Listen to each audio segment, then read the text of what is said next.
You might think you know Will Eisner, but here are 12 facts you may not have known about the namesake of comics' top awards.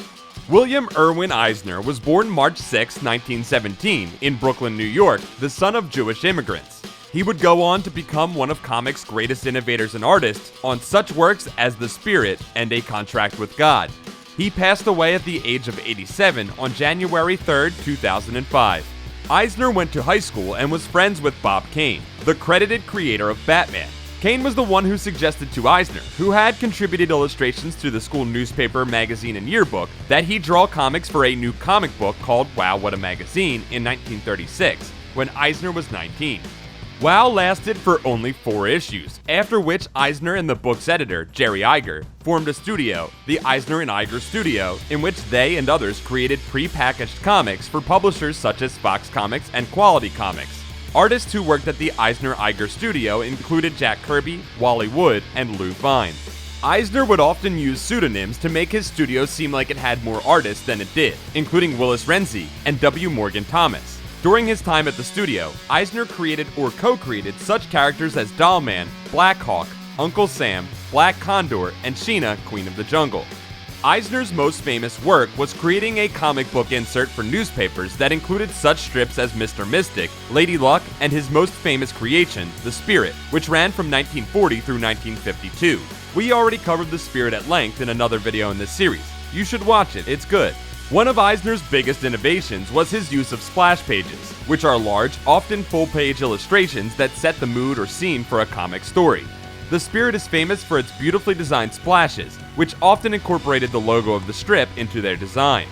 Eisner was drafted into the Army in 1941 as the U.S. prepared to enter World War II. Eisner's major contribution to the Army was using his skill as a cartoonist to draw instructional cartoons, including a strip called Joe Dope for the magazine Army Motors. After The Spirit concluded, Eisner would create more educational cartoons for the Army with P.S. The Preventative Maintenance Monthly and others. In addition to creating groundbreaking comics, Eisner was also a teacher and writer about the art of comics. He would frequently lecture at the School of Visual Arts, and later wrote 2 books based on these lectures, Comics and Sequential Art and Graphic Storytelling and Visual Narrative. It was in these books that he coined the term sequential art, still used today to describe comics. Although he didn't invent the term or the form, Eisner is credited with popularizing the graphic novel with his 1978 work, A Contract with God and Other Tenement Stories. Most of his work after this was longer-form single-volume stories, which he continued producing well into his 80s at a rate of almost a book a year. Eisner's latter-era work focused on themes surrounding New York's immigrant population, Jewish culture, or both. Examples include The Building, Dropsy Avenue, the semi-autobiographical The Dreamer, and Fagin the Jew, a retelling of Dickens' Oliver Twist. His final work was The Plot, The Secret Story of the Protocols of the Elders of Zion, a history and refutation of an insidious anti-Semitic hoax. Comics' most prestigious awards are the Eisner Awards, named, of course, after Will Eisner. The awards have been given out at San Diego Comic-Con since 1988, and Eisner himself was a regular attendee at the awards ceremony until his death. He was one of 3 inaugural inductees into the Will Eisner Award Hall of Fame, together with Carl Barks and Jack Kirby in 1987.